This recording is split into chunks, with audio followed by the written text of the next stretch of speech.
vlastne povedal čo? Ty si vlastne povedal, že teba sa týka to, že sú nejaké peniaze a ty si za to môžeš nejaký tovar. Ako minulý týždeň sme nemali pretože viac asi o tom vie a tak ďalej, ale veľká väčšina ľudí, čo vie o finančnom systéme, nevie absolútne nič. Povedzme si, nie?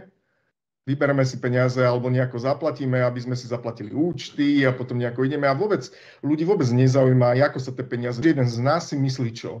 Myslí si to, že príde do tej banky a tam si musí tie peniaze požičať, potom ich musí vrátiť a takýmto spôsobom to funguje. Jednoduchí ľudia, je tak?